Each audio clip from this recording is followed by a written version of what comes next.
শোনো কুফাবাসী মুসাফির আমিনা নিজ ঈসায় আসিনি দাওয়াত করে আনা মুঝে কুফাওয়ালো मुसाफिर न समझो में आया नहीं हो बुलाया गया हो मैं आया नहीं हो बुलाया गया মেহমান হয়ে है শোয়েছি যতনা মেহমান হয়ে है শোয়েছি জুলুমাত আমি নিজ ঈসায় আসিনি দাওয়াত করে আনা আমি ঈসায় কাদিনি কাদালো ভিতু জাত আমি ঈসায় কাদিনি কাদালো ভিতু জাত আল্লাহ শুধু জানেন এ কেমন মেহমানি বাহাত্তর পিপাসুর বন্ধ করছে পানি আল্লাহ শুধু জানেন এ কেমন মেহমানি বাহাত্তর পিপাসুর বন্ধ করছে পানি কৌসর পানি মোর নিয়তির খাজিনা কৌসর পানি মোর নিয়তির খাজিনা আমি তৃষ্ণার্থ নই রে বানানো তৃষ্ণা মে प्यासा नहीं हो पिलाया गया हो मैं प्यासा नहीं हो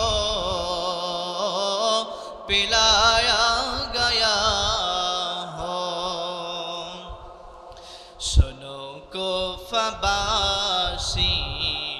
मुसाफिर अमीना নিজ ঈসায় আসিনি দাওয়াত করে আনা মুঝে কুফাওয়ালো মুসাফির ন সমঝো में आया नहीं हो बुलाया गया हो যে শির ছিল নত জান রবের দরবারে সে শির কারবালায় আজ রয়েছে যে পড়ে যে শির ছিল নত জান রবের দরবারে সে শির কারবালায় আজ রয়েছে যে পড়ে শহীদি মর্যাদায় ধন্য মোরা শহীদি মর্যাদায় ধন্য মোরা আমি মুর্দা नहीं মৃত বলো আমি মুর্দা নেহি নি তো বলো না, মুঝে কো ফওয়ালো মুসাফির ন সমঝো,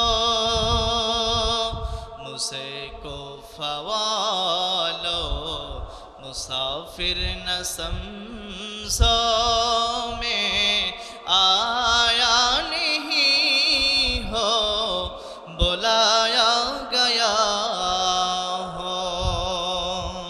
10 মুহররম, এই 10 মুহররম এই দিনটা যেমন আশুরার কারণে অত্যন্ত আমাদের জন্য গর্বের এবং ফজিলতপূর্ণ, ঠিক একইভাবে এই দিনটা আমাদের জন্য একটু শোকাবহ দিন। কারণ নবী করিম সাল্লাল্লাহু আলাইহি ওয়াসাল্লামের ওফাতের 50 বছর পরে 61 হিজরি সনের 10 মুহররমে ইরাকের কারবালা প্রান্তরে নবী করিম সাল্লাল্লাহু আলাইহি ওয়াসাল্লামের প্রাণপ্রিয় নাতি ইমাম হুসাইন রাদিয়াল্লাহু তাআলা আনহুকে সপরিবারে শহীদ করা হয়েছিল।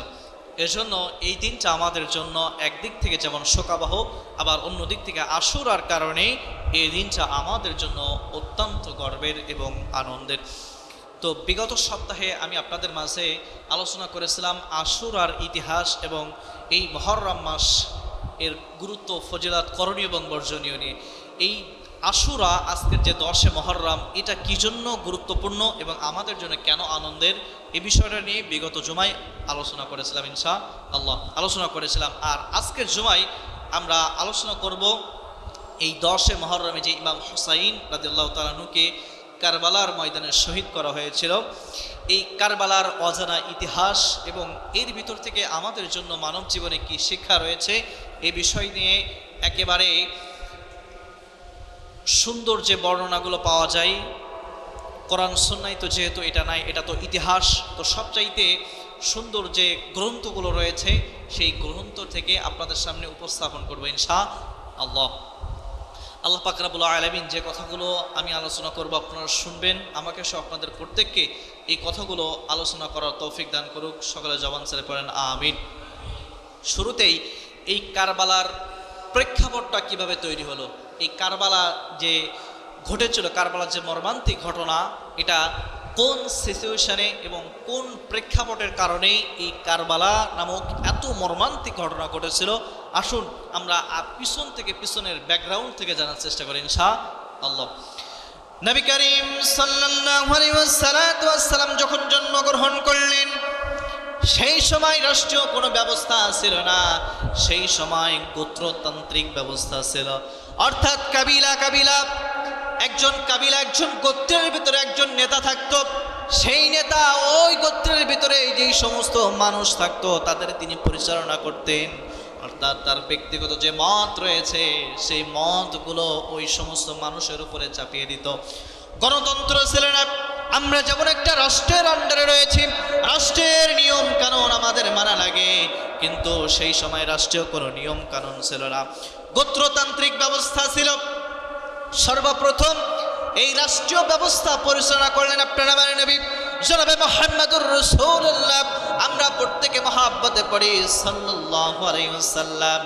তিনি সর্বপ্রথম যখন মদিনা হিজরত করলেন, সেখানে যাওয়ার পরে তিনি এই রাষ্ট্র ব্যবস্থা তিনি পরিচালনা করলেন। রাষ্ট্র ব্যবস্থা তিনি তৈরি করলেন, এমনভাবে তৈরি করলেন সেই সময় গণতন্ত্র যারা তৈরি করবে, রাষ্ট্র ব্যবস্থা যারা তৈরি করবে জনগণ, সেই সময় গণতন্ত্রে যারা বসবে, রাষ্ট্রের ক্ষমতায় যারা বসবে, ওই সমস্ত মানুষের মত প্রকাশের স্বাধীনতাও থাকবে। অর্থাৎ যারা আমরা জনগণ রয়েছি, আমরা যাকে ইচ্ছা ক্ষমতার মসনদে বসাইতে পারবো, আবার যদি ওই ক্ষমতার মসনদে যে বসেছে সে যদি ভুল করে, তাহলে আমরা তার ভুলও ধরতে পারবো, প্রয়োজনে তাকে ক্ষমতা থেকেও নামাইতে পারবো। কিন্তু বর্তমানে আপনি আমি এটা করতে পারি কিনা? বর্তমানে মানুষগুলো গণতন্ত্র গণতন্ত্র বলে চিল্লাই, কিন্তু এমন গণতন্ত্র রয়েছে যে গণতন্ত্রে মানুষের মনের ভাবগুলো প্রকাশ করতে পারে না। বুঝতে হবে এটা গণতন্ত্র নয়, এটা স্বৈরতন্ত্র ছাড়া আর কিছু হতে পারে না, ঠিক কিনা? যেই গণতন্ত্রে মানুষের মনের ভাব প্রকাশ করতে পারে না, বুঝতে হবে এটা কোনো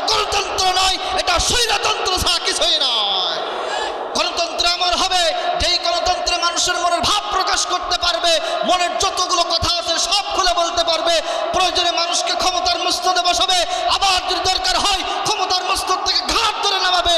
এইটা মানুষের ওজন থাকবে, তখনই বুঝতে হবে এটা গণতন্ত্র।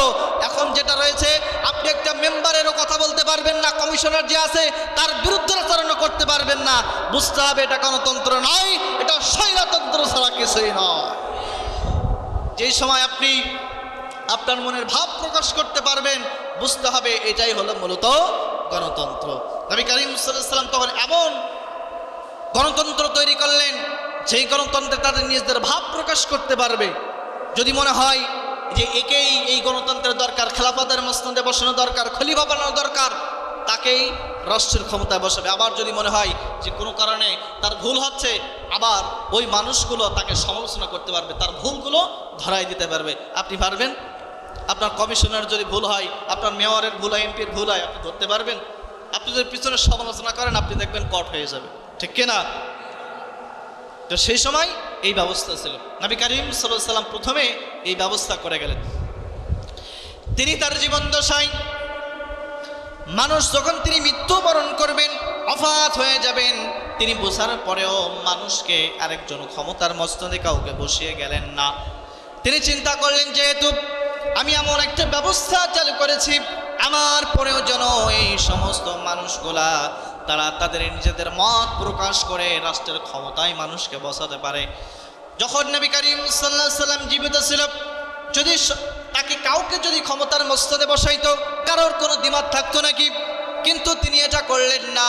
মানুষ যদি তাদের মনের ভাব প্রকাশ করতে পারে, এই জন্যই রেখে দিলেন। এবার যখন নবী করিম সাল্লাল্লাহু আলাইহি ওয়াসাল্লামের ওফাত হয়ে গেল, ওফাত হওয়ার পরে সমস্ত মানুষগুলো পরেশান হয়ে গেল, কাকে পরবর্তী খলিফা নিযুক্ত করবে। এর জন্য সাকিফা নামক স্থানে নবী করিম সাল্লাল্লাহু আলাইহি ওয়াসাল্লাম ওফাতের পরে সমস্ত সাহাবায়ে কেরাম সেই জায়গায় 3 দিন পরামর্শ বৈঠকের আহ্বান করলেন। যখন সমস্ত সিনিয়র সাহাবীরা বসলেন, বসার পরে প্রথম দিন পরামর্শ করলেন, কিন্তু কোনো বিষয়ে তারা উপনীত হতে পারলেন না। প্রথম দিন চলে গেল, দ্বিতীয় দিন শুরু হলো, তারপরেও কোনো অবস্থায় একটা সিদ্ধান্তের ভিতরে আসতে পারলো না। তৃতীয় দিন যখন হলো, তৃতীয় দিন হওয়ার পরে সকলের পরামর্শ ক্রমে আবু বকর রাদিয়াল্লাহু তাআলা আনহুকে পরবর্তী খলিফা অর্থাৎ গভর্নর হিসেবে প্রত্যেকে নিযুক্ত করলো। এরপর নবী করিম সাল্লাল্লাহু আলাইহি ওয়াসাল্লামের দাফন কার্য কিন্তু সম্পন্ন হলো। এর আগেই কিন্তু তার দাফন কার্য সম্পন্ন হয় নাই। এবার যখন আবু বকর রাদিয়াল্লাহু তাআলা আনহু তিনি ক্ষমতা পেলেন, পাওয়ার পরে 11 থেকে 13 হিজরি পর্যন্ত এই সুন্দরভাবে তিনি রাষ্ট্র পরিচালনা করলেন। এরপর তিনি যখন যাবেন, যাওয়ার আগেই তিনি প্রত্যেকের পরামর্শক্রমে সিনিয়র যে বিজ্ঞ সাহাবী ছিল তাদের পরামর্শক্রমে তেনার পরবর্তী গভর্নর হযরত ওমর ফারুক রাদিয়াল্লাহু তাআলা আনহুকে তিনি নিযুক্ত করে গেলেন। যখন ওমর ফারুক রাদিয়াল্লাহু তাআলা আনহু তিনি গভর্নর হলেন, গভর্নর হওয়ার পরে রাষ্ট্র একের পর এক বৃদ্ধি পেতে লাগলো। প্রায় অর্ধ জাহান, পৃথিবীর অর্ধেক রাষ্ট্র মুসলমানদের আওতার ভিতরে চলে আসলেন। তিনি 10 বছর 13 হিজরি থেকে 23 হিজরি পর্যন্ত টানা 10 বছর তিনি সুন্দরভাবে রাষ্ট্রীয় পরিচালনা করলেন, খেলাফত তিনি চালাইলেন। এরপরে তিনার ওফাতের পূর্বে তিনি 6 সদস্য বিশিষ্ট একটা মনোনয়ন বোর্ড নির্মাণ করে গেলেন। তিনি তার ওফাতের পরে যেন এই 6 সদস্য বিশিষ্ট এবং এলাকার যে বিজ্ঞ সাহাবী ছিল, মানুষ ছিল, প্রত্যেকের পরামর্শক্রমে পরবর্তী খলিফা কে হয় তাকে নিযুক্ত করতে পারে। এবার তারা যখন ওফাত হয়ে গেল, ওফাত হওয়ার পরে এই 6 সদস্য মনোনয়ন বোর্ড তারা এবার বাকি যেই সমস্ত সাহাবী ছিল, বিজ্ঞ আলেম যারা ছিল, বিজ্ঞ সাহাবীদের পরামর্শক্রমে পরবর্তীতে তারা এরপরে উসমান বিন আফফান রাদিয়াল্লাহু তাআলা আনহুকে পরবর্তী খলিফা হিসেবে নিযুক্ত করলেন। এবার যখন উসমান রাদিয়াল্লাহু তাআলা আনহু পরবর্তীতে খলিফা হলেন, খলিফা হওয়ার পরে এবার তাকে নানা উপপাদ দেওয়া শুরু করল। একটা পর্যায়ে জিলহজ মাসে, জিলকদ মাসে তার বাড়িগুলো ছিল, সেই উসমান রাদিয়াল্লাহু তাআলা আনহুর বাড়িগুলো দুর্বৃত্তরা ঘেরাও করে ফেলল। একটা পর্যায়ে উসমান ছিল, তারা বলল, উসমান রাদিয়াল্লাহু তাআলা আনহুকে বলল, খলিফা আপনি শুধুমাত্র আমাদের একটা বার অর্ডার দেন, আমরা যারা রয়েছি ওই যে দুর্বৃত্ত যারা রয়েছে প্রত্যেককে আমরা নিঃশেষ করে দেব, প্রত্যেককে হত্যা করে ফেলব। কিন্তু উসমান রাদিয়াল্লাহু আনহু তিনি বললেন, আমি একজন মুসলমান হয়ে আমার পার্শ্ববর্তী যে ভাই রয়েছে তাদের রক্ত কেমনে আমি সরাই না, এমন কোনো অনুমতি আমি তোমাদেরকে দিতে পারবো না। বরং তোমরা একটা কাজ করো, তাদেরকে বোঝাও, দেখো কোনো সমাধান হয় কিনা। কিন্তু তাদেরকে বুঝিয়ে কোনো সমাধানে আনতে পারলো না, বরং তারা আরো বেশি খেপে গেল। এরপরে তারা একটা সময় 40 হিজরিতে তার বাড়ির ভিতরে ঢুকে গেল। বাড়ির ভিতরে ঢুকে যে তার ওই দুর্বৃত্তরা উসমান রাদিয়াল্লাহু আনহুকে নির্মমভাবে ওই বাড়ির ভিতরে শহীদ করে ফেলল। এবার যখন উসমান রাদিয়াল্লাহু আনহু শহীদ হয়ে গেলেন, সকলের পরামর্শক্রমে এই যে 6 সদস্য যে মনোনয়ন বোর্ড ছিল, এছাড়া প্রত্যেক যে সাহাবা একরাম ছিল, প্রত্যেকের পরামর্শক্রমে পরবর্তীতে আলী রাদিয়াল্লাহু আনহুকে খলিফা হিসেবে নিযুক্ত করা হলো। যখন আলী রাদিয়াল্লাহু আনহুকে খলিফা হিসেবে নিযুক্ত করা হলো, এবার এই উসমান রাদিয়াল্লাহু তাআলা আনহুর হত্যার বিচার চাওয়ার জন্য সেই সময়কার যে সিরিয়ার গভর্নর যিনি ছিল মুয়াবিয়া রাদিয়াল্লাহু আনহু, তিনি ছিলেন এই উসমান রাদিয়াল্লাহু তাআলা আনহুর আত্মীয়। এবার আলী রাদিয়াল্লাহু তাআলা আনহুকে হাতে বায়াত গ্রহণ করতে চাই না। তিনি বলে, যতক্ষণ পর্যন্ত উসমান রাদিয়াল্লাহু আনহুর এই হত্যার বিচার না হবে ততক্ষণ পর্যন্ত আমরা তোমার হাতে বায়াত গ্রহণ করব না, তোমার হাতে আমরা বায়াত নেব না, তুমি যে গভর্নর আমরা এটা মানি না। কিন্তু আলী রাদিয়াল্লাহু আনহু তিনি ছিলেন অত্যন্ত বিচক্ষণ মানুষ। তিনি চিন্তা করলেন, এখন এই রাষ্ট্রের ভিতরে একটা অরাজকতা সৃষ্টি হয়েছে, গভর্নরকে মেরে ফেলেছে, রাষ্ট্রের ভিতরে যেহেতু অরাজকতা আছে, এমত অবস্থায় যদি আমি আবার উসমান হত্যার বিচার করতে চাই তাহলে রাষ্ট্রের ভিতরে আরো বেশি বিশৃঙ্খলা তৈরি হবে। আগে রাষ্ট্রটা আমি ঠান্ডা করি, এরপর উসমান হত্যার বিচার করব। কিন্তু মুয়াবিয়া এবং তার যে দল ছিল, সিরিয়ার গভর্নর মুয়াবিয়া, তিনি এটা মানতে রাজি নন।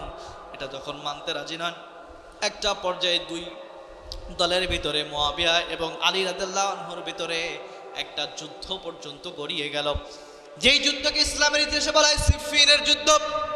দুই দল সিফফিন নামক স্থানে উপনীত হলেন যুদ্ধ করার জন্য। 2 সপ্তাহ টানা তাদের ভিতরে মোকাবেলা হলো। তারা একটা মীমাংসায় আসতে চাইল, কিন্তু কোনো মীমাংসায় আসতে পারলো না। একটা পর্যায়ে তাদের ভিতরে যুদ্ধ বিগ্রহ লেগে গেল। কিন্তু যখন যুদ্ধ বিগ্রহ লাগলো, মুয়াবিয়া রাদিয়াল্লাহু আনহুর যে লোকগুলো ছিল তারা একটা পর্যায়ে কোণঠাসা হয়ে গেল। তারা যখন আর পারে না, এমত অবস্থায় কোরআন শরীফ তারা মাথার উপরে নিয়ে কোরআনকে শপথ করে তারা বলল, আমরা এই আর যুদ্ধ বিগ্রহের ভিতরে থাকতে চাই না, তোমরা আমাদের একটা আসো, আমরা বসে একটা মীমাংসার ভিতরে আসি। এরপরে মীমাংসার ভিতরে আসলো। মীমাংসার ভিতরে এসে আলী রাদিয়াল্লাহু তাআলা আনহু ক্ষমতার মসনদে সুন্দরভাবে পরিচালনা করতে লাগলেন। এরপরে উসমান রাদিয়াল্লাহু তাআলা আনহুকে যেই দুর্বৃত্তরা মেরেছিল, তারা এবার প্ল্যান প্রোগ্রাম করে এই আলী রাদিয়াল্লাহু আনহুকে তারাও হত্যা করে ফেলল, তারাও শহীদ করে ফেলল। এবার যখন আলী রাদিয়াল্লাহু আনহু শহীদ হয়ে গেলেন, এরপরে সকলের পরামর্শ ক্রমে আলী রাদিয়াল্লাহু আনহুর বড় ছেলে হাসান রাদিয়াল্লাহু আনহুকে পরবর্তী গভর্নর হিসেবে নিযুক্ত করে ফেললেন। যখন পরবর্তী গভর্নর হিসেবে নিযুক্ত হলো, হওয়ার পরে এবার হাসান রাদিয়াল্লাহু আনহুর হাতে অনেকে বায়াত গ্রহণ করতে চায় না, বিশেষ করে মুয়াবিয়া এবং তার লোকজনগুলো বায়াত গ্রহণ করতে চায় না। হাসান রাদিয়াল্লাহু তাআলা আনহু তিনি ছিলেন একজন বিচক্ষণ মানুষ। তিনি চিন্তা করলেন, রাষ্ট্রের ভিতরে কোন বিশৃঙ্খলা সৃষ্টি হয়ে যেতে পারে, সুতরাং আমি আর এই রাষ্ট্রের ক্ষমতার ভিতরে থাকতে চাই না। আমি এই জায়গা থেকে গভর্নরের পদ থেকে আমি স্বেচ্ছায় পদত্যাগ করলাম এবং স্বেচ্ছায় পদত্যাগ করে মুয়াবিয়া রাদিয়াল্লাহু আনহুকে এই গভর্নর হিসেবে নিযুক্ত করে দিলেন। এভাবে তিনি চিন্তা করলেন, যদি আমি এখন ক্ষমতায় থাকি আর যে রাষ্ট্রের ভিতরে অরাজকতা রয়েছে, এর কারণে হয়তো রাষ্ট্রের ভিতরে কোনো বিশৃঙ্খলা তৈরি হতে পারে, সুতরাং আমি কোনো বিশৃঙ্খলা চাই না, আমি স্বেচ্ছায় এই জায়গা থেকে পদত্যাগ করলাম। আর তিনি যে এই দুই দলের ভিতরে একটা মীমাংসা করবেন, এটা নবী করিম সাল্লাল্লাহু আলাইহি সাল্লাম বহুত আগেই তিনি ভবিষ্যৎবাণী করেছিলেন। একদিন নবী করিম সাল্লাল্লাহু আলাইহি ওয়াসাল্লাম জুমার দিন মিম্বারে বসে খুতবা দিচ্ছেন। তার সামনে ইমাম হাসান রাদিয়াল্লাহু আনহু তিনি ছোটাছুটি করতে লাগলেন। একবার ডান দিকে যায়, একবার বাম দিকে যায়, একবার পিছনে যায়, একবার সামনের দিকে আসে।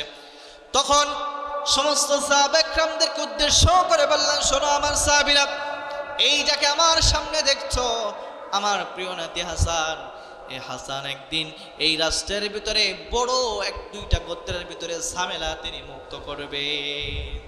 আর সেই দিন এই তিনি গভর্নরের পদ থেকে স্বেচ্ছায় পদত্যাগ করে দুই গোত্রের ভিতরে ঝামেলা তিনি মুক্ত করে দিলেন। এবার যখন মুআবিয়া রাদিয়াল্লাহু তাআলা আনহু পরবর্তী খলিফা হিসেবে নিযুক্ত হলেন, তিনি টানা ২০ বছর ওই ক্ষমতার মসনদে সুন্দরভাবে পরিচালনা করলেন। এরপরে তিনি যখন ওফাত হয়ে যাবেন, ওফাত হওয়ার সময় এই মুআবিয়া রাদিয়াল্লাহু তাআলা আনহুর ছেলে ইয়াজিদকে তিনি পরবর্তী গভর্নর হিসেবে নিযুক্ত করে গেলেন।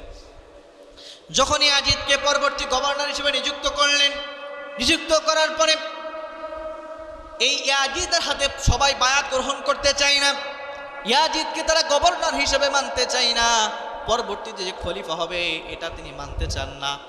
বিশেষ করে মক্কা মদিনা এবং ইরাকের কুফা নগরের যে বাসিন্দাগুলো রয়েছে কুফাবাসী, তারা এই ইয়াজিদের হাতে বায়াত গ্রহণ করে নাই।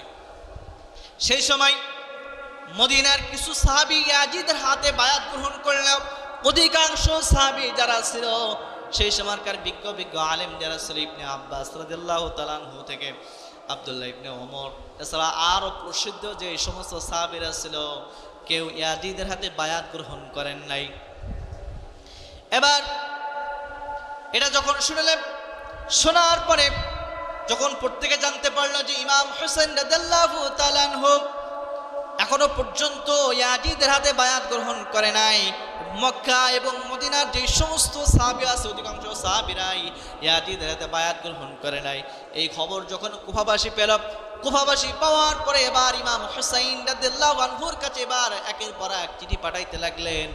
এই চিঠির ভিতরে তিনি বললেন, ইমাম হুসাইনকে বলতে লাগলেন, আপনি আমাদের এই কুফায় চলে আসেন, আপনি কুফায় আসলে আপনার হাতে আমরা বায়াত গ্রহণ করব, আমরা ইয়াজিদের হাতে বায়াত গ্রহণ করতে চাই না, আপনি আসেন, আপনার হাতে আমরা বায়াত গ্রহণ করব। এভাবে তারা চিঠি দিতে থাকলো। চিঠি দিতে দিতে এক নয় দুই নয় ৫,০০০ তারা চিঠি দিয়ে দিল। এভাবে যখন চিঠি পেল, চিঠি পাওয়ার পরে এবার তিনি একটু দ্বিধাদ্বন্দ্বের ভিতরে পড়ে গেলেন, আসলে কি করতে হবে, যেহেতু তারা এত করে যাচ্ছে। এবার ইমাম হুসাইন রাদিয়াল্লাহু তাআলা আনহুর চাচাতো ভাই মুসলিম বিন আকিলকে বললেন, শোনো, যেহেতু কুফাবাসী আমার হাতে বায়াত গ্রহণ করতে যাচ্ছে, তুমি যাও, আমার পক্ষ থেকে যাও, যাওয়ার পরে সেই জায়গায় কি অবস্থায় আছে, তারা কি চায়, তুমি পর্যবেক্ষণ করে আমাকে তুমি জানাবা। এবার মুসলিম বিন আকিল ইবনে জুবাইরকে সাথে নিয়ে তিনি এবার রওনা হলেন। রওনা হয়ে তিনি যখন ইরাকের কুফা নগরে চলে গেলেন, যাওয়ার পরে কুফাবাসী তাদেরকে সাদরে গ্রহণ করলেন। ইবনে জুবাইর এবং মুসলিম বিন আকিলকে এত সুন্দর আতিথ্য দিলেন, তারা একেবারেই গলে গেল। তারা চিন্তা করল, এই কুফাবাসী হয়তো সত্যি ইমাম হুসাইনের হাতে বায়াত গ্রহণ করতে চাই। তাদের আতিথ্যতায় এবং তাদের ব্যবহারে তারা অত্যন্ত খুশি হয়ে গেলেন এবং ইমাম হুসাইন রাদিয়াল্লাহু তাআলা আনহুর কাছে চিঠি পাঠালেন। মুসলিম বিন আকিল বললেন, ইমাম হুসাইন, আপনি কুফায় চলে আসেন, কুফাবাসী সত্যি আপনার হাতে বায়াত গ্রহণ করতে চাই, আপনার কাছে তারা বায়াত গ্রহণ করবে। এটা যখন বললেন, এই চিঠি পাওয়ার পরে ইমাম হুসাইন রওনা হবেন। অন্যদিক থেকে ইমাম হুসাইন রাদিয়াল্লাহু তাআলা আনহুর পক্ষে থেকে তিনি হানি বিন উরওয়ার ঘরে এবার বায়াত গ্রহণ করা শুরু করে দিলেন। ইমাম হুসাইনের পক্ষে এই মুসলিম বিন আকিল তিনি এবার বায়াত গ্রহণ করা শুরু করে দিলেন। অন্যদিক থেকে যখন ইমাম হুসাইনের কাছে চিঠি চলে আসলো তার চাচাতো ভাই, তিনি চিন্তা করলেন যে আমার হয়তো যাওয়া দরকার। তিনি তো যুদ্ধ করতে যাচ্ছেন না, তিনি তো বায়াত নিতে যাচ্ছেন। এজন্য কোনো সৈন্য সামন্ত না নিয়ে, কোনো অস্ত্র শস্ত্র না নিয়ে তিনি এবার তার সব পরিবার সহ এবার সিরিয়ার এই যে ইরাকের কুফাবাসীর দিকে, কুফা নগরীর দিকে তিনি এবার রওনা হলেন। তিনি যখন রওনা হতে যাচ্ছেন, সমস্ত সাহাবী, সেই সময়কার বিজ্ঞ আলেম যারা ছিল, বিজ্ঞ সাহাবী যারা ছিল, সিনিয়র সাহাবী যারা ছিল, প্রত্যেককে এবার তারা বাধা দিল। বলল, ইমাম হোসাইন আপনি ওই কুফাবাসীর কাছে যাবেন না, কারণ কুফাবাসী কথা দিয়ে কথা রাখতে পারে না। আরবির একটা প্রবাদ আছে, আল কুফি লা ইউফি, কুফাবাসী হলো প্রকৃত পক্ষে কুফা, এরা কথা দিয়ে কথা রাখতে পারে না। খবরদার আপনি তাদের কাছে যাবেন না, আপনি তাদের কাছে গেলে আমার মনে হয় আপনি আর ফিরে আসতে পারবেন না। এভাবে যখন প্রত্যেকে বাধা দিল, কিন্তু কারোর কথা শুনলেন না। ইমাম হুসাইন রাদিয়াল্লাহু তাআলা আনহু কারোর কথা শুনলেন না। তিনি এবার রওনা হতে যাচ্ছেন। তিনি যখন রওনা হবেন, রওনা হওয়ার সময় প্রত্যেকটা সাহাবী তারা বাধা দিল, কিন্তু কেউ শুনল না। একজন সাহাবী তিনি বলেছেন, ইবনে আব্বাস রাদিয়াল্লাহু আনহু তিনি বলেছেন, যদি আমার লোক লজ্জার ভয় না থাকতো, মানুষে কি বলবে, দুনিয়া এবং আখিরাতের ভয় না থাকতো, আব্দুল্লাহ ইবনে ওমর রাদিয়াল্লাহু আনহু তিনি বলেছেন, তাহলে আমি ইমাম হোসাইনের ঘাট ধরে এই জায়গায় বসিয়ে রাখতাম। কারণ আমি জানতাম তিনি এই মদিনা থেকে তিনি ইরাকের কুফাবাসীতে যাচ্ছেন না, তিনি কেমন জানি শহীদি পেয়ালা পান করার জন্য ছুটছেন। কিন্তু লোকলজ্জার ভয়ে, দুনিয়া এবং আখিরাতের ভয়ে, মানুষে কি বলবে এই ভয়ে আমি তাকে এমনভাবে বাধা দিতে পারলাম না। তিনি এবার তাকে খুব করে বাধা দেওয়ার চেষ্টা করলেন, কিন্তু কোনোভাবেই ইমাম হোসেনকে বাধা দিতে পারলেন না। প্রত্যেকেই তাকে বলল যে না ইমাম হোসেন আপনি যেন না, কারণ কুফাবাসী আসলে একটা কুফা, এরা কথা দিয়ে কথা রাখতে পারে না, আপনি গেলে আপনি হয়তো আর ফিরে আসতে পারবেন না মদিনায়, আপনি যেন না। কিন্তু এত করে যখন রিকোয়েস্ট করার পরেও কোনো সাহাবীদের কথা ইমাম হোসেন শুনলেন না, কারণ তার চাচাতো ভাই তাকে তো আগেই চিঠি পাঠিয়েছে যে এই কুফাবাসী আপনার হাতে বায়াত গ্রহণ করার জন্য তারা অধীর আগ্রহে বসে আছে, কোনো সমস্যা নেই, আপনি চলে আসেন। তিনি এটা শোনার পরেই তিনি উদ্গ্রীব হয়ে গেলেন কখন যাবে এবং তাদেরকে বায়াত করাবেন। কারো কথা তিনি শুনলেন না। তিনি এবার তার সপরিবার সহ তিনি 8ই জিলহজ মাসের 8 তারিখ তিনি এই চিঠি পাওয়ার পরেই তিনি এবার রওনা হয়ে গেলেন। তিনি যখন তার সপরিবার সহ রওনা হলেন, অন্যদিক থেকে বসরার যে গভর্নর ছিল ওবাইদুল্লাহ বিন জিয়াদ, এই বসরার গভর্নর ওবাইদুল্লাহ বিন জিয়াদকে এবার এই মুয়াবিয়ার যে ছেলে ছিল ইয়াজিদ, যিনি গভর্নর হিসেবে নিযুক্ত হলেন, খলিফা হিসেবে নিযুক্ত হলেন, তিনি বললেন, খবরদার তোমাকে আমি অর্ডার করতেছি, আদেশ করতেছি, এই ইমাম হোসাইন রাদিয়াল্লাহু আনহু তিনি যেন এই সিরিয়ায় অর্থাৎ কুফায় যেন, ইরাকের কুফাবাসীতে যেন পদার্পণ করতে না পারে, খবরদার যেন ইরাকে আসতে না পারে, সেই ব্যবস্থা তুমি করবা। এই কথা যখন শুনলাম, শোনার পরে বসরার গভর্নর ওবাইদুল্লাহ বিন জিয়াদ তিনি 4000-এর সৈন্য বাহিনী নিয়ে এবার তিনি চলে আসলেন। আসার পরে তিনি এবার কিভাবে আটকানো যায় তার জন্য পরিকল্পনা করলেন। অন্যদিক থেকে এই মুসলিম বিন আকিল কুফাবাসীদেরকে সাথে নিয়ে এবার এই বসরার গভর্নর ওবাইদুল্লাহ বিন জিয়াদের যে রাজপ্রাসাদ ছিল, সে রাজপ্রাসাদের চতুর্দিক তিনি এবার ঘেরাও করে ফেললেন। চতুর্দিক তিনি ঘেরাও করলেন, ঘেরাও করে তিনি চাইলেন যে উবাইদুল্লাহ বিন জিয়াদকে তিনি হত্যা করে ফেলবেন, উবাইদুল্লাহ বিন জিয়াদকে এই দুনিয়া থেকে বিতাড়িত করবেন। কিন্তু এই উবাইদুল্লাহ বিন জিয়াদ তিনি ছিলেন অত্যন্ত বিচক্ষণ মানুষ, তার বুদ্ধি ছিল অনেক। তিনি এবার তার কাছে যেহেতু সৈন্য সামন্ত ছিল না, তিনি এবার ওই কুফাবাসীদেরকে ভয় দিলেন, বললেন, শোনো, ইয়াজিদের লক্ষ লক্ষ যে সৈন্য রয়েছে, এই লক্ষ লক্ষ সৈন্যদের তোমরা ভয় করো, এই লক্ষ লক্ষ যে সৈন্য রয়েছে, এই সৈন্য যদি আসে তোমাদেরকে কিন্তু কচু কাটা করে ফেলবে, খবরদার এখনো সময় রয়েছে, এই সময়ের ভিতরে তোমরা আমাদের দলে চলে আসো, তোমরা ইয়াজিদের কাছে চলে আসো, বায়াত গ্রহণ করো, তাহলে তোমাদেরকে আমরা উপহার উপটৌকন দেব, তোমাদেরকে আমরা কিচ্ছুই বলবো না। এভাবে তাদেরকে ভয়ভীতি দেখালেন এবং তাদেরকে লোভ লালসা দেখালেন। যখন এই লোভ লালসা দেখালো, এই কুফাবাসী আসলেই তাদের লোভ লালসায় গলে গেল। বিন্দু যে কথা বলতেছিলাম, এবার যখন মুসলিম বিন আকিল কুফাবাসীদেরকে 4000 সৈন্য নিয়ে এই ওবাইদুল্লাহ বিন জিয়াদকে ঘেরাও করে ফেললো। ঘেরাও করার পরে এবার তিনি একটু বিচক্ষণতার সাথে তাদেরকে ভয়ভীতি দেখানো শুরু করে দিল। বলল, ইয়াজিদের লক্ষ লক্ষ যে সৈন্য সামন্ত রয়েছে, ওই লক্ষ লক্ষ সৈন্যকে তোমরা ভয় করো। তাদের কথা চিন্তা করে এখনো সময় রয়েছে, তোমরা এই জায়গা থেকে বাড়িতে ফিরে যাও। আর যদি তোমরা ফিরে যাও, তোমাদেরকে আমরা কিছুই বলবো না, আর পরবর্তীতে তোমাদেরকে আমরা অনেক উপহার উপটকম দেব। এটা যখন শুনল, শোনার পরে কুফাবাসী ভয় পেয়ে গেল।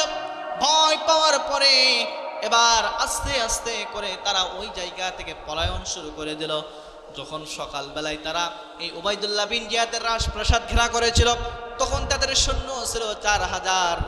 দেখতে দেখতে দেখা গেল সন্ধ্যার আগ পর্যন্ত আর মাত্র সৈন্য আছে 3 জন, বাকি প্রত্যেকে পলায়ন করেছে। সকালবেলায় ছিল 4000, সন্ধ্যার আগে 3997 জন পলায়ন করেছে। আর মাগরিবের পরে বাকি যে 3 জন ছিল, এই 3 জনও তারা চলে গিয়েছে। কুফাবাসী কেউ আর এই জায়গায় নাই। অন্যদিক থেকে ইমাম হোসেন কিন্তু তিনি কুফায় আসার জন্য তিনি রওনা হয়েছেন সপরিবার সহ। অন্যদিক থেকে উবাইদুল্লাহ বিন জিয়াদ এবার মুসলিম বিন আকিলকে গ্রেফতার করে ফেলল। গ্রেফতার করে এবার ফাঁসির পরোয়ানা দিয়ে দিল, তাকে ফাঁসির কাষ্ঠরিতে ঝোলানো হবে। এটা শোনার পরে মুসলিম বিন আকিল অঝরে কাঁদতে লাগলেন। এটা দেখার পরে ওবাইদুল্লাহ বিন জিয়াদ এবং তার দল বল বলতে লাগলো, কি ব্যাপার মুসলিম বিন আকিল, তুমি কি ভয় পেয়েছো নাকি? তোমার ফাঁসির কাষ্ঠরিতে ঝোলানো হবে, এই জন্য তুমি কি ভয় পাও নাকি? তখন মুসলিম বিন আকিল বলেছিল, না না, আমি ভয় পাই না। মুমিন কখনো ফাঁসির কাষ্ঠরিতে থেকে ভয় পাইতে পারে না। মুমিন যারা রয়েছে তারা যদি প্রয়োজনে জেল জুলুম জরিমানা হয়, তারপরেও তারা জেল জুলুম জরিমানায় রাজি, প্রয়োজনে ফাঁসির কাষ্ঠরিতে ঝুলতে রাজি। কিন্তু কোন বাতিলের কাছে এই সমস্ত মানুষ মুমিনরা মাথা নত করতে রাজি না, ঠিক কিনা?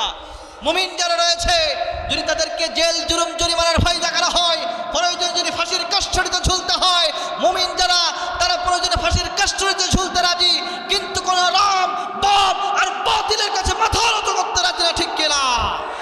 যখন তাদেরকে এমন ভাবে ভয় দেখানো হলো, ভয় দেখানোর পরে মুসলিম বিন আকিল করলেন, না, আমি তোমাদেরকে ভয় পাই না, তুমি আমাকে ফাঁসির কাষ্ঠরিতে ঝুলাতে পারো, কোনো সমস্যা নাই, কিন্তু আমি ভয় পাচ্ছি ইমাম হুসাইনের জন্য।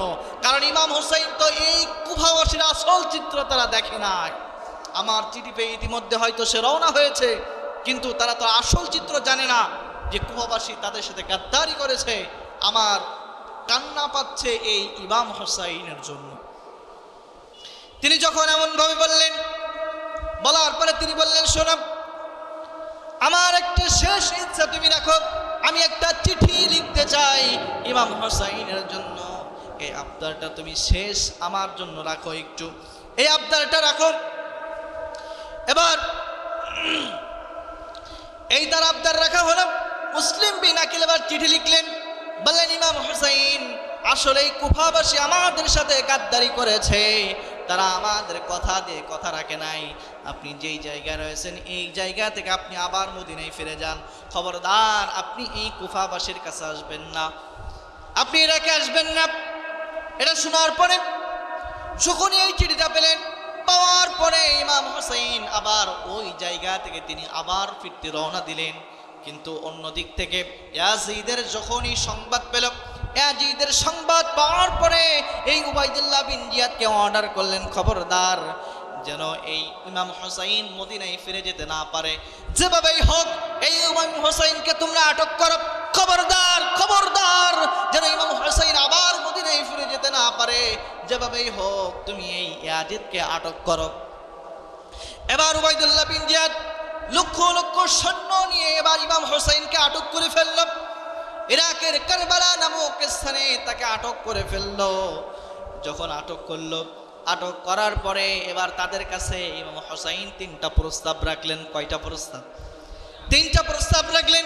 সর্বপ্রথম প্রস্তাবে তিনি বললেন, শোনো, তোমরা আমাকে ছেড়ে দাও, আমি এই জায়গা থেকে মদিনায় চলে যাব, আর কোনোদিন এই জায়গায় আমি তোমাদের কাছে আসবো না। কোনো দিন আমি নিজে একটা গভর্নর বা নিজে ক্ষমতার মসনদে বসবো এরকম কোনো আশা নিয়ে আমি তোমাদের কাছে আসবো না। তোমরা আমাকে যেতে দাও, আর যদি মদিনায় যেতে না দাও, 2 নম্বরে তোমরা আমাকে এমন জায়গায় যেতে দাও, একটা সীমান্তবর্তী এলাকায় আমি যেতে চাই, যেই জায়গায় জনমানবহীন এমন একটা জায়গায় আমি যে বসবাস করব। আমার বাকি যে জিন্দগি রয়েছে সেই জিন্দগিটা আমি ওই সীমান্তবর্তী এলাকায় কাটিয়ে দেব, কিন্তু আমি তোমাদের কাছে কখনো আসব না, ক্ষমতা নিয়ে আমি তোমাদের কাছে কখনো বড়াই করব না, আমি ওই জায়গায় চলে যাব। কিন্তু তারাও দ্বিতীয় কথা রাখলেন না। 3 নম্বরে বললেন, শোনো, তোমরা যদি আমার 2টা কথা না রাখো, 3 নম্বরে তোমরা আমাকে সিরিয়ায় নিয়ে চলো, ইয়াজিদের কাছে নিয়ে চলো। আমি একটা বার একটু ইয়াজিদের সাথে কথা বলতে চাই, তার সাথে আমি একটু মীমাংসায় বসতে চাই, আসলে সে কি চাই আমি একটু দেখতে চাই। তোমরা শোনো, আমাকে ইয়াজিদের কাছে নিয়ে চলো।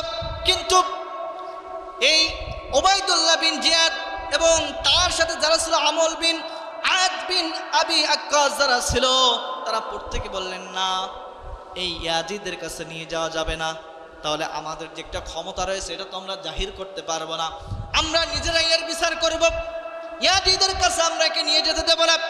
এমন ভাবে যখন বললেন, বলার পরে এবার 3টা কথার একটাও তারা কেউ মানলো না। না মেনে এবার কারবালার প্রান্তরে তাদেরকে সপরিবার সহ ঘেরাও করে ফেললো। কারবালার ময়দানের যে পানি ছিল ফোরাত নদীর পানি, 1 চিমটি পানি, 1 ফোঁটাও পানি ইমাম হুসাইন এবং তার পরিবারকে কেউ পান করতে দিল না। তারা এই ফোরাত নদীর পানিটা পর্যন্ত তারা অবরোধ করে রাখলো, কাউকে পান করতে দিল না। কিন্তু ইমাম হুসাইনের ছোট ছোট যে বাচ্চা ছিল এবং তার স্ত্রী স্তনের দুধ পর্যন্ত শুকিয়ে গেল পানি পান না করার কারণে। ছোট বাচ্চাগুলো তারাও কেউ পানি পান করতে পারে না, প্রত্যেকের দুধও পান করতে পারে না। তাদের ছাতিগুলো কেমন জানি ফেটে যায়, তৃষ্ণার্ত ক্ষুধার্ত হয়ে গিয়েছে। ইমাম হুসাইন তাদেরকে অনুরোধের সুরে বারবার বলতে লাগলো যে আমাকে কিছুই করতে হবে না, আমার যে দুধের শিশু রয়েছে তাকে তোমরা একটু পানি দাও, একটু পানি যেন তারা পান করে জীবিত থাকতে পারে। কিন্তু এই পাষাণ ইয়াজিদের লোক তারা কেউ এই পরিবারকে 1 ফোঁটাও পানি পান করতে দিল না। এভাবে বেশ কিছুদিন চলে গেল। যাওয়ার পরে তারা এই জায়গা থেকে যেতে দেয় না। আস্তে আস্তে তারা ইমাম হুসাইন এবং তার যে পরিবার ছিল প্রত্যেকে, তার কাছে যে খাবার ছিল, পানি ছিল, সব কিছু শেষ হয়ে গেল।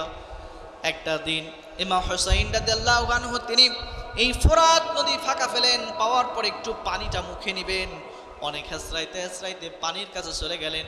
যাওয়ার পর পানিটা যখনই মুখে নেবেন, এমন অবস্থায় এই দুর্বৃত্তরা ইমাম হুসাইনের বুকের উপরে তারা তীর নিক্ষেপ করা শুরু করে দিল। যখন এই তীরটা নিক্ষেপ করলো, বুকের ভিতরে লাগলো, হাতের থেকে পানিটা পড়ে গেল। সাথে সাথে তিনি হেসরাইতে হেসরাইতে তাঁবুর কাছে হেলান দিয়ে বসলেন, আর তাদেরকে ডাক দিয়ে বলতে লাগলেন, এই পানি এটা তো তোমাদের নিজস্ব কোনো পানি নয়, এটা তো আল্লাহ তাআলার পক্ষ থেকে নেয়ামত। আল্লাহ তাআলা তো এই পানিটা তোমাদের জন্য নাজিল করেছে, তাহলে তোমরা কেন এই পানি আমাদেরকে পান করতে দিচ্ছ না? এমন ভাবে তাদেরকে বললেন। কিন্তু এই সমস্ত পাষাণদের মন গলল না, কেউ তাদেরকে পানি পান করতে দিল না। এমত অবস্থায় এবার তার যে সৈন্য সামন্ত ছিল প্রত্যেকের বলল, ইমাম হুসাইন তার কাছে যারা ছিল তাদেরকে ডাক দিয়ে বলল, শোনো, এখনো সময় রয়েছে, আমার মনে হয় আগামীকাল এই দুনিয়ার জমিনে আমি আর বেঁচে থাকবো না, তোমাদের উপরে আমার কোনো দাবি নাই, তোমরা এই জায়গা থেকে প্রত্যেকে মদিনায় ফিরে যাও, তাহলে আমি খুশি হব, আর তোমাদের উপরে আমার কোনো দাবি থাকবে না, তোমরা এই জায়গা থেকে ফিরে যাও। কিন্তু তার সাথে যে সমস্ত সৈন্য সামন্ত ছিল তারা বলতে লাগলো, ইমাম হুসাইন আল্লাহর সন্তুষ্টির জন্য এই জায়গায় এসেছে, আমরা মানুষের ভয়ে এই জায়গায় থেকে পলায়ন করব না, যদি বাঁচি একসাথে আপনার সাথে বাঁচবো, আর যদি মরি একসাথে আপনার সাথে মরব, কিন্তু আমরা আমাদের কদমটাকে আমরা পিছনের দিকে নেব না। এবার পরের দিন ইমাম হুসাইনকে প্রোটেক্ট করার জন্য তার সাথে যে সমস্ত সাহাবী ছিল প্রত্যেকরা ঢাল হয়ে দাঁড়ালেন।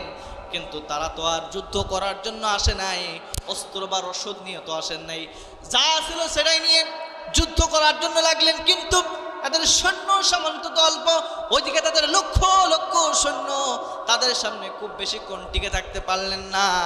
ইমাম হুসাইনের তীর নিক্ষেপ করতে করতে একটা পর্যায়ে তাকে এই দুনিয়া থেকে তাকে শহীদ করে দিলে।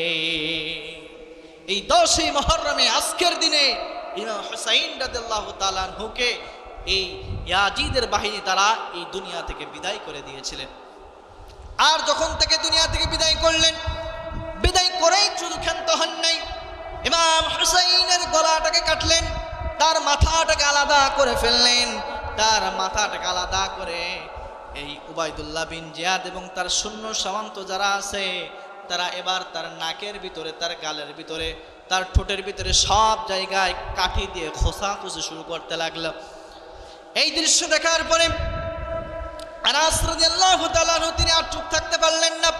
তিনি বললেন, কি ব্যাপার উবাইদুল্লাহ, তুমি কার নাকের ভিতরে, কার গালের ভিতরে, কার কানের ভিতরে তুমি কাঠি দিয়ে খোঁচাখুচি করো? তুমি কি জানো না যেই জায়গায় তুমি কাঠি দিয়ে খোঁচাখুচি করতেছ ওই জায়গায় আমাদের প্রিয় নবীজির ঠোঁট মুবারক ওই জায়গায় লেগেছে? তুমি কেমনে তার এই ঠোঁট মুবারক জায়গায় এমন ভাবে কাঠি দিয়ে খোঁচাখুচি করো?